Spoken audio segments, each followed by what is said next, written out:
ਜੀ ਸਾਰੇ ਵੀਰ ਭੈਣਾਂ ਨੂੰ ਸਵਾਗਤ ਹੈ ਜੀ ਤੁਹਾਡਾ ਸਾਰਿਆਂ ਦਾ ਆਨਲਾਈਨ ਗੁਰਮਤਿ ਕਲਾਸ ਵਿੱਚ।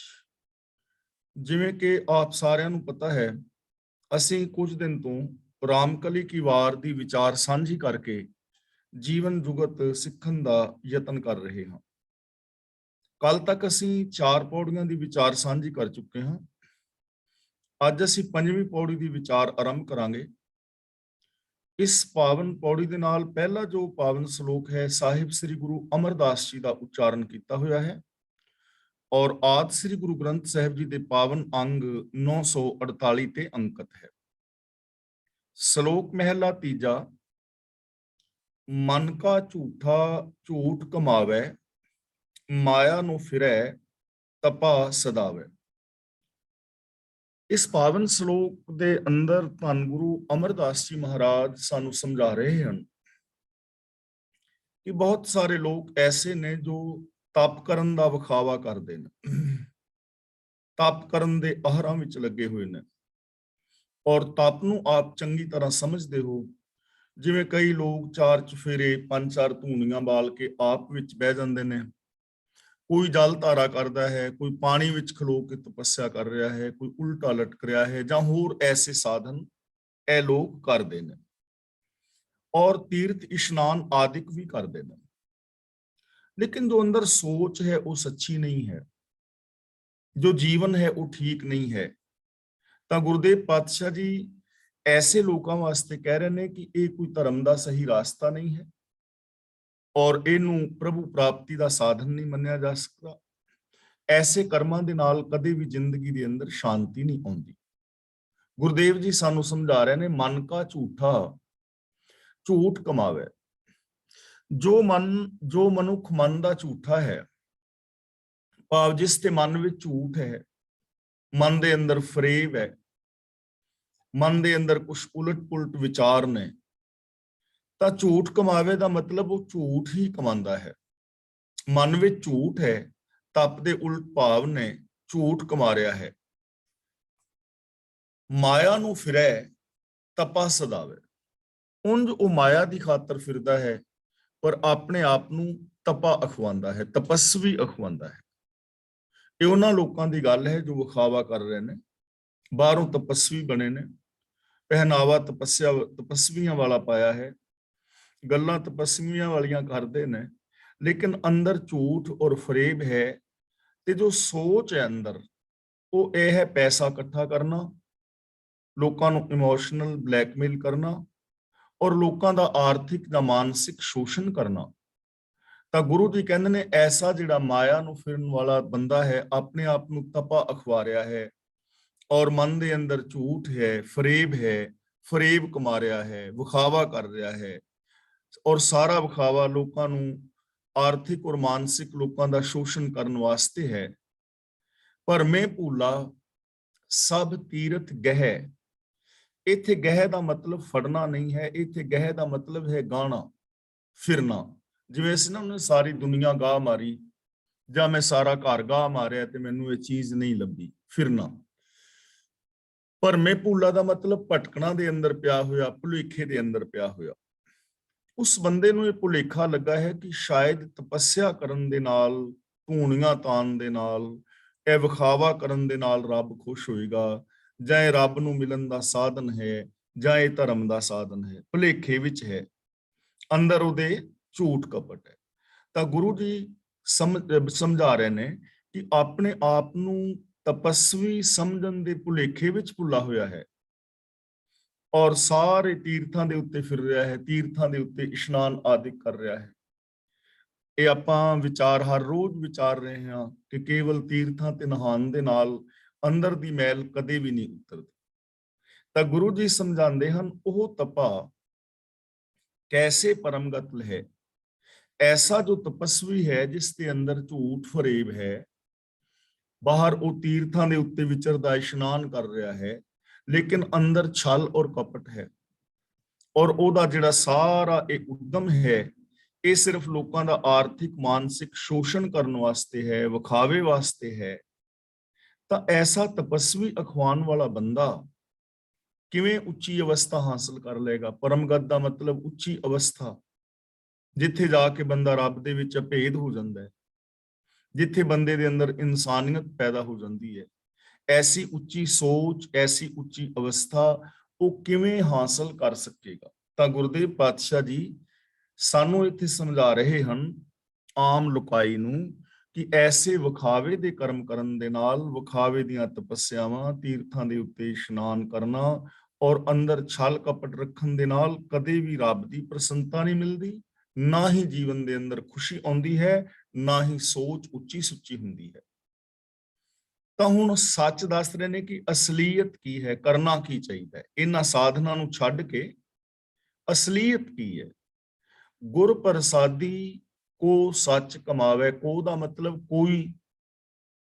ਜੇ ਕੋਈ ਇਨਸਾਨ ਗੁਰੂ ਦੀ ਕਿਰਪਾ ਸਦਕਾ ਸੱਚ ਕਮਾਉਂਦਾ ਹੈ, ਯਾਨੀ ਮਨ, ਬਚਨ ਔਰ ਕਰਮ ਕਰਕੇ ਸੱਚ ਦਾ ਧਾਰਨੀ ਹੁੰਦਾ ਹੈ, ਕਿਰਤ ਕਰਦਾ, ਵੰਡ ਛਕਦਾ, ਨਾਮ ਜਪਦਾ ਹੈ। ਨਾਮ ਜਪਣ ਦਾ ਮਤਲਬ ਹੁਕਮ ਦੇ ਵਿੱਚ ਰਹਿਣਾ, ਗੁਣਾਂ ਨੂੰ ਅਪਲਾਈ ਕਰਨਾ। ਤਾਂ ਜਿਹੜਾ ਇਨਸਾਨ ਮਨ, ਬਚਨ ਔਰ ਕਰਮ ਕਰਕੇ ਸੱਚ ਕਮਾ ਰਿਹਾ ਹੈ, ਸੱਚ ਦਾ ਧਾਰਨੀ ਹੈ, ਜੋ ਸਚਿਆਰ ਹੋ ਗਿਆ ਹੈ, ਨਾਨਕ ਸੋ ਤਪਾ ਮੋਖ ਅੰਤਰ ਪਾਵੇ। ਮੋਖ ਅੰਤਰ ਦਾ ਮਤਲਬ ਮੋਖ ਅੰਤਰ, ਅੰਦਰਲੀ ਮੁਕਤੀ। ਮੋਖ ਅੰਤਰ ਦੋ ਸ਼ਬਦਾਂ ਤੋਂ ਬਣੇਗਾ, ਮੋਖ ਪਲਸ ਅੰਤਰ। ਅੰਤਰ ਦਾ ਮਤਲਬ ਅੰਦਰ, ਮੋਖ ਦਾ ਮਤਲਬ ਮੁਕਤ। ਉਹ ਅੰਦਰੋਂ ਮੁਕਤ ਹੋ ਜਾਂਦਾ ਹੈ। ਬੰਦਾ ਅੰਦਰੋਂ ਬੰਧਨ ਵਿੱਚ ਹੈ, ਤੇ ਅੰਦਰੋਂ ਬੰਧਨ ਦਾ ਮਤਲਬ ਸਾਡੀ ਜੋ ਸੋਚ ਹੈ ਨਾ, ਬੰਦੇ ਦੀ ਸੋਚ ਬੰਧਨਾਂ ਵਿੱਚ ਪਈ ਹੋਈ ਹੈ। ਸਾਡੀ ਸੋਚ ਨੂੰ, ਕਿਸੇ ਦੀ ਸੋਚ ਨੂੰ ਕਾਮ ਨੇ, ਕਿਸੇ ਦੀ ਸੋਚ ਨੂੰ ਕ੍ਰੋਧ ਨੇ, ਲੋਭ ਨੇ, ਝੂਠ ਨੇ, ਅਹੰਕਾਰ ਨੇ ਸੋਚ ਨੂੰ ਗਰਸਿਆ ਹੋਇਆ ਹੈ। ਸੋਚ ਬੰਧਨ ਵਿੱਚ ਹੈ। ਇਸ ਲਈ ਬਾਹਰ ਦੇ ਕਰਮ ਜਿਹੜੇ ਨੇ ਆਟੋਮੈਟਿਕਲੀ ਬੰਧਨ ਵਿੱਚ ਆ ਜਾਣਗੇ। ਮਿਸਾਲ ਵਜੋਂ ਸਾਡੀ ਸੋਚ ਦੇ ਅੰਦਰ ਜਾਤੀਵਾਦ ਹੈ। ਬਾਹਰ ਤਾਂ ਜਾਤ ਹੈ ਨਹੀਂ ਕਿਸੇ ਦੀ, ਬੰਦਾ ਤਾਂ ਸਿਰਫ ਇੱਕ ਬੰਦਾ ਹੈ। ਉਹ ਜਾਤ ਕਰਕੇ ਉੱਚਾ ਔਰ ਨੀਵਾਂ ਨਹੀਂ ਹੈ। ਜਿਵੇਂ ਭਗਤ ਕਬੀਰ ਜੀ ਨੇ ਸਾਨੂੰ ਪਿਆਰ ਨਾਲ ਸਮਝਾਇਆ ਹੈ, ਜੋ ਤੂੰ ਬ੍ਰਾਹਮਣ ਬ੍ਰਹਮਣੀ ਜਾਇਆ तो आन बाट काहे नहीं आया, तुम कत बामन हम कत सूद, हम कत लोहू तुम कत दूध। ਵੀ ਕੀ ਰੀਜ਼ਨ ਹੈ ਕਿ ਮੈਂ ਨੀਵਾਂ ਤੇ ਤੂੰ ਉੱਚਾ? ਮੇਰੀਆਂ ਰਗਾਂ ਵਿੱਚ ਖੂਨ ਦੌੜ ਰਿਹਾ ਹੋਵੇ, ਤੇਰੀਆਂ ਰਗਾਂ ਵਿੱਚ ਦੁੱਧ ਦੌੜ ਰਿਹਾ ਹੋਵੇ, ਫਿਰ ਤੇ ਸਮਝ ਲਵੀਏ ਕਿ ਤੂੰ ਉੱਚਾ ਤੇ ਮੈਂ ਨੀਵਾਂ। ਸਾਰੇ ਇੱਕੋ ਸਿਸਟਮ ਨਾਲ ਜੀ ਰਹੇ ਨੇ, ਤਾਂ ਉੱਚਾ ਨੀਵਾਂ ਕਿਉਂ? ਤਾਂ ਇਹ ਜਾਤ ਸਾਡੀ ਸੋਚ ਦੇ ਅੰਦਰ ਹੈ, ਜਾਤੀਵਾਦ। ਸਾਡੀ ਸੋਚ ਇਸ ਬੰਧਨ ਵਿੱਚ ਹੈ, ਤੇ ਜਦੋਂ ਸੋਚ ਬੰਧਨ ਵਿੱਚ ਪੈ ਗਈ ਤੇ ਬਾਹਰੀ ਤੌਰ ਤੇ ਵੀ ਅਸੀਂ ਜਕੜੇ ਗਏ। ਇੱਕ ਬੰਦਾ ਦੂਜੇ ਨਾਲ ਜਾਤੀਵਾਦ ਕਰਕੇ ਨਫ਼ਰਤ ਕਰ ਰਿਹਾ ਹੈ, ਭੈਣ ਭਰਾਵਾਂ ਵਾਲਾ ਬਿਹੇਵੀਅਰ ਨਹੀਂ ਕਰ ਪਾ ਰਿਹਾ। ਬਾਹਰ ਸਾਡੇ ਅੰਦਰ ਕ੍ਰੋਧ ਦੀ ਜਵਾਲਾ ਤਾਂ ਭਟਕਦੀ ਹੈ ਕਿਉਂਕਿ ਸਾਡੀ ਸੋਚ ਕ੍ਰੋਧ ਦੇ ਨਾਲ ਜਕੜੀ ਪਈ ਹੈ। ਮੁਖੰਤਰ ਦਾ ਮਤਲਬ ਅੰਦਰੋਂ ਮੁਕਤ ਹੋ ਜਾਣਾ। ਅੰਦਰ ਸੋਚ ਇਹਨਾਂ ਚੀਜ਼ਾਂ ਨੂੰ ਛੱਡ ਦੇਵੇ, ਉਹਨੂੰ ਕਹਿੰਦੇ ਨੇ ਮੁਖੰਤਰ, ਮੁਕਤੀ। ਸੋਚ ਦੇ ਵਿੱਚੋਂ ਵੀ ਵਿਕਾਰ ਨਿਕਲ ਜਾਣ, ਪਾਪ ਨਿਕਲ ਜਾਣ, ਵਿਕਾਰ ਨਿਕਲ ਜਾਣ, ਵਿਖਾਵੇ ਵਾਲੀ ਬਿਰਤੀ ਨਿਕਲ ਜਾਏ, ਅੰਦਰ ਸੱਚ ਆ ਜਾਏ, ਅੰਦਰ ਪਿਆਰ ਆ ਜਾਏ, ਅੰਦਰ ਇਨਸਾਨੀਅਤ ਆ ਜਾਏ।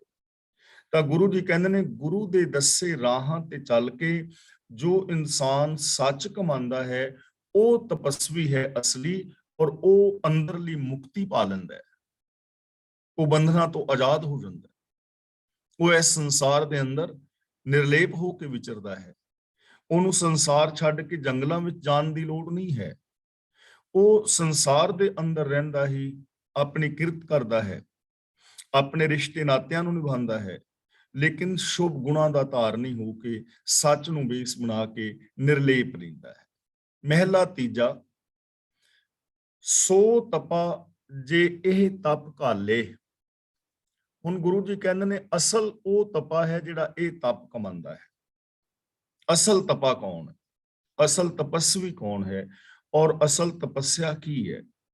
ਹੁਣ ਗੁਰੂ ਜੀ ਨੇ ਵਰਡ ਉਹ ਹੀ ਲਏ ਨੇ, ਲੇਕਿਨ ਉਹਨਾਂ ਨੂੰ ਮੀਨਿੰਗ ਨਵੇਂ ਦਿੱਤੇ, ਸੋਚ ਨਵੀਂ ਦਿੱਤੀ ਹੈ। ਤਪ ਲੋਕਾਂ ਨੇ ਸਮਝਿਆ ਸੀ ਕਿ ਅੱਗਾਂ ਬਾਲ ਕੇ ਵਿੱਚ ਤਪੱਸਿਆ ਕਰਨੀ, ਬਹਿ ਕੇ ਚਾਰ ਚਫੇਰੇ ਧੂਣੀਆਂ ਵਗੈਰਾ ਜਾਂ ਹੋਰ। ਪਰ ਗੁਰੂ ਜੀ ਕਹਿੰਦੇ ਨੇ ਇਹ ਤਪ ਨਹੀਂ ਹੈ। ਤਪ ਅਸਲੀ ਹੈ ਸੱਚ ਨੂੰ ਕਮਾਉਣਾ, ਜਿਹੜੀ ਘਾਲਣਾ ਘਾਲਣੀ ਹੈ ਸੱਚ ਵਾਸਤੇ। ਉਹ ਤਪਸਵੀ ਹੈ ਅਸਲੀ, ਜੋ ਇਸ ਸੰਸਾਰ ਦੇ ਅੰਦਰ ਰਹਿੰਦਾ, ਸੱਚ ਨੂੰ ਆਧਾਰ ਬਣਾ ਕੇ ਮਨੁੱਖੀ ਫਰਜ਼ਾਂ ਨੂੰ ਪੂਰੀਆਂ ਕਰਦਾ ਹੈ। ਤਾਂ ਸੋ ਤਪਾ ਜੇ ਇਹ ਤਪ ਕਰ ਲੈ, ਗੁਰੂ ਜੀ ਕਹਿੰਦੇ ਨੇ ਅਸਲ ਤਪਾ ਉਹ ਹੈ ਜਿਹੜਾ ਇਹ ਤਪੱਸਿਆ ਕਰਦਾ ਹੈ। ਕਿਹੜੀ ਤਪੱਸਿਆ? ਅੱਗੇ ਦੱਸ ਰਹੇ ਨੇ, ਸਤਿਗੁਰ ਨੂੰ ਮਿਲੇ ਸ਼ਬਦ ਸੰਭਾਲੇ। ਸਤਿਗੁਰ ਨੂੰ ਮਿਲੇ ਦਾ ਮਤਲਬ ਸਤਿਗੁਰੂ ਨੂੰ ਮਿਲਦਾ ਹੈ, ਭਾਵ ਗੁਰੂ ਦੀ ਸ਼ਰਣੀ ਪੈਂਦਾ ਹੈ, ਗੁਰੂ ਦੇ ਦੱਸੇ ਜੀਵਨ ਰਾਸਤੇ ਨੂੰ ਅਪਣਾਉਂਦਾ ਹੈ, ਗੁਰੂ ਦੇ ਦਿੱਤੇ ਵੇ ਆਫ ਲਾਈਫ ਨੂੰ ਅਪਣਾਉਂਦਾ ਹੈ, ਪ੍ਰਭੂ ਦੀ ਰਜ਼ਾ ਔਰ ਹੁਕਮ ਦੇ ਅੰਦਰ ਚੱਲਦਾ ਹੈ। ਯਾਨੀ ਜੋ ਗੁਰੂ ਅੱਗੇ ਸਮਰਪਿਤ ਹੈ, ਜੋ ਗਿਆਨ ਗੁਰੂ ਦੀ ਅਗਵਾਈ ਵਿੱਚ ਚੱਲਦਾ ਹੈ। ਸ਼ਬਦ ਸੰਭਾਲੇ, ਸ਼ਬਦ ਦਾ ਮਤਲਬ ਗੁਰੂ ਦਾ ਉਪਦੇਸ਼, ਸੰਭਾਲੇ ਦਾ ਮਤਲਬ ਉਹਨੂੰ ਅੰਦਰ ਵਸਾਉਂਦਾ ਹੈ, ਅੰਦਰ ਸੰਭਾਲਦਾ ਹੈ, ਮੀਨਸ ਇੰਪਲੀਮੈਂਟ ਕਰਦਾ ਹੈ। ਜੋ ਗੁਰੂ ਦੇ ਦਿੱਤੇ ਵੇ ਆਫ ਲਾਈਫ ਨੂੰ ਇੰਪਲੀਮੈਂਟ ਕਰਦਾ ਹੈ, ਅਸਲੀ ਤਪਾ ਉਹ ਹੈ, ਉਹ ਤਪਸਵੀ ਹੈ। ਤੇ ਗੁਰੂ ਦੇ ਸ਼ਬਦ ਨੂੰ ਇੰਪਲੀਮੈਂਟ ਕਰਨ ਵਾਸਤੇ ਸੰਸਾਰ ਨੂੰ ਛੱਡਣ ਦੀ ਬਿਲਕੁਲ ਵੀ ਜ਼ਰੂਰਤ ਨਹੀਂ ਹੈ। ਗੁਰੂ ਜੀ ਤਾਂ ਸਾਨੂੰ ਇਸ ਸੰਸਾਰ ਦੇ ਅੰਦਰ ਰਹਿਣ ਦੀ ਹਿਦਾਇਤ ਦਿੰਦੇ ਨੇ, ਸੰਸਾਰ ਨੂੰ ਤਿਆਗਣ ਦੀ ਹਿਦਾਇਤ ਬਿਲਕੁਲ ਨਹੀਂ ਕਰਦੇ। ਔਰ ਉਹ ਕਹਿ ਰਹੇ ਨੇ ਕਿ ਘਰ ਪਰਿਵਾਰ ਦੇ ਅੰਦਰ ਰਹਿੰਦਿਆਂ ਸੱਚ ਨੂੰ ਆਧਾਰ ਬਣਾ ਕੇ ਮਨੁੱਖੀ ਫਰਜ਼ਾਂ ਨੂੰ ਪੂਰੀਆਂ ਕਰਨਾ ਹੈ ਔਰ ਰੱਬੀ ਗੁਣਾਂ ਦੇ ਧਾਰਨੀ ਹੋਣਾ ਹੈ।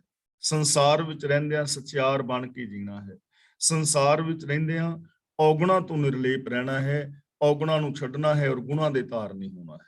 ਸਤਿਗੁਰ ਨੂੰ ਮਿਲੇ ਸ਼ਬਦ ਸੰਭਾਲੇ। ਸਤਿਗੁਰ ਕੀ ਸੇਵਾ ਇਹ ਤਪ ਪ੍ਰਵਾਨ। ਸਤਿਗੁਰ ਦੀ ਜੋ ਸੇਵਾ ਹੈ ਇਹ ਅਸਲ ਤਪ ਹੈ ਔਰ ਇਹ ਅਸਲ ਘਾਲਣਾ ਹੈ, ਤੇ ਇਹੀ ਰੱਬ ਦੇ ਦਰ ਤੇ ਪ੍ਰਵਾਨ ਹੈ। ਇਹ ਤਪ ਪ੍ਰਵਾਨ ਹੈ ਸਤਿਗੁਰ ਦੀ ਸੇਵਾ। ਸਤਿਗੁਰ ਦੀ ਸੇਵਾ ਦਾ ਮਤਲਬ ਹੈ ਗੁਰੂ ਦੀ ਦੱਸੀ ਕਾਰ ਕਰਨੀ।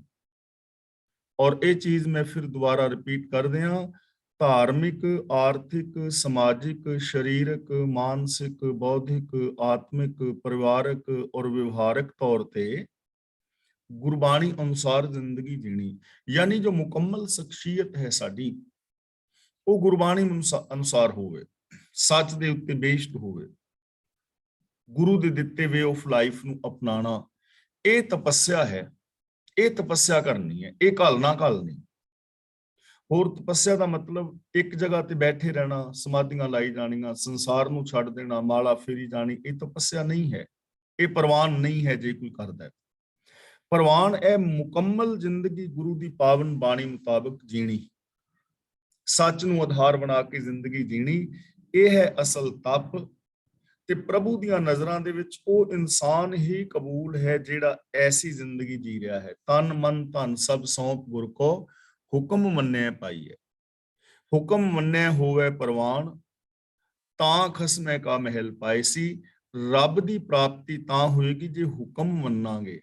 ਹੁਕਮ ਦਾ ਮਤਲਬ ਰਜ਼ਾ ਪਾਣਾ, ਜੋ ਸਿਸਟਮ ਹੈ ਉਹਦੇ ਵਿੱਚ ਤੁਰਾਂਗੇ, ਤਾਂ ਇਹ ਤਪ ਪ੍ਰਵਾਨ ਹੈ। ਨਾਨਕ ਸੋ ਤਪਾ ਦਰਗਾਹ ਪਾਵੇ ਮਾਣ। ਗੁਰੂ ਜੀ ਕਹਿੰਦੇ ਨੇ, ਹੇ ਨਾਨਕ, ਐਸੀ ਘਾਲਣਾ ਘਾਲਣ ਵਾਲਾ ਜੋ ਤਪਾ ਤਪਸਵੀ ਇਨਸਾਨ ਹੈ, ਉਹ ਰੱਬੀ ਦਰਗਾਹ ਦੇ ਅੰਦਰ ਮਾਣ ਪਾਉਂਦਾ ਹੈ। ਕਿਹੜਾ ਇਨਸਾਨ? ਜੋ ਗੁਰੂ ਦੇ ਦੱਸੇ ਰਾਹਾਂ ਤੇ ਚੱਲਦਾ ਹੈ। ਜਿਹੜੀਆਂ 6 ਗੱਲਾਂ ਆਪਾਂ ਗੁਰਬਾਣੀ ਵਿੱਚ ਹਰ ਰੋਜ਼ ਵਿਚਾਰ ਰਹੇ ਹਾਂ, ਉਹਨਾਂ ਤੇ ਅਮਲ ਕਰਦਾ ਹੈ। ਜੋ ਮਨ ਬਚਨ ਕਰਮ ਕਰਕੇ ਸੱਚ ਦਾ ਧਾਰਨੀ ਸਚਿਆਰ ਹੈ, ਜੋ ਰੱਬੀ ਰਜ਼ਾ ਭਾਣੇ ਦੇ ਵਿੱਚ ਤੁਰਦਾ ਹੈ, ਉਹ ਇਨਸਾਨ ਅਸਲੀ ਤਪਾ ਤਪਸਵੀ ਹੈ ਔਰ ਉਹ ਰੱਬੀ ਦਰ ਦੇ ਉੱਤੇ ਪ੍ਰਵਾਨ ਹੈ।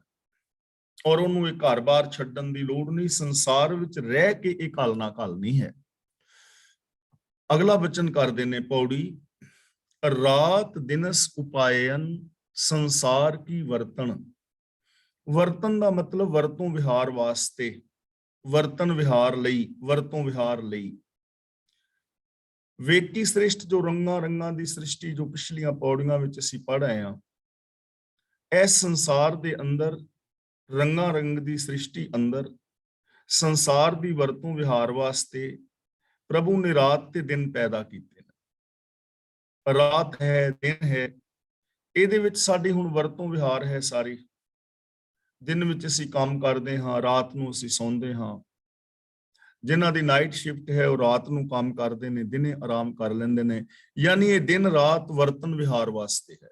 कोई रात नूं काम करदा है, कोई दिने करदा है, कोई रात आराम करदा है, कोई दिने आराम करदा है, जिवें भी किसी दा कारोबार है।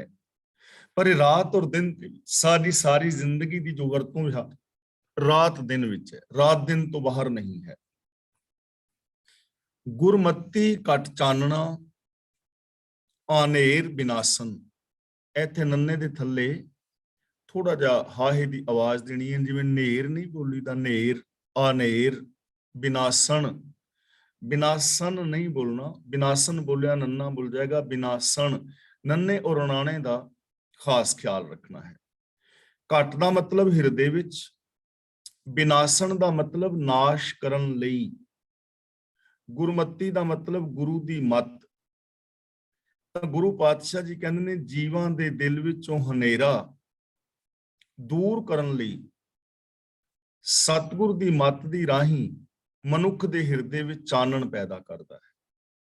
ਯਾਨੀ ਜੋ ਗੁਰੂ ਦੀ ਮੱਤ ਹੈ, ਉਸ ਰਾਹੀਂ ਅਸੀਂ ਆਪਣੇ ਜੀਵਨ ਦੇ ਅੰਦਰੋਂ ਹਨੇਰੇ ਨੂੰ ਖਤਮ ਕਰਨਾ ਹੈ, ਤੇ ਉਹ ਹਨੇਰਾ ਹੈ ਅਗਿਆਨਤਾ ਦਾ। ਰਾਤ ਦਾ ਹਨੇਰਾ ਸੂਰਜ ਦੇ ਚੜ੍ਹਨ ਨਾਲ ਖਤਮ ਹੋ ਜਾਂਦਾ ਹੈ। ਰਾਤ ਦੇ ਅੰਦਰ ਚੰਦਰਮਾ ਵੀ ਸਾਨੂੰ ਚਾਨਣ ਦਿੰਦਾ ਹੈ।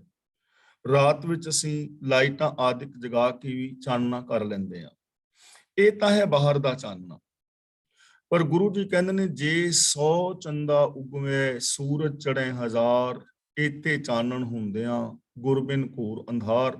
ਬਾਹਰ ਜਿੰਨਾ ਵੀ ਮਰਜੀ ਚਾਨਣਾ ਹੋ ਜਾਏ, ਲੇਕਿਨ ਜੇ ਕਾਮਨ ਸੈਂਸ ਨਹੀਂ, ਵਿਵੇਕ ਬੁੱਧ ਨਹੀਂ, ਗੁਰੂ ਤੋਂ ਅਸੀਂ ਗਿਆਨ ਦੀ ਦਾਤ ਨਹੀਂ ਲਈ, ਤਾਂ ਅੰਦਰ ਹਨੇਰਾ ਬਣਿਆ ਰਹੇਗਾ।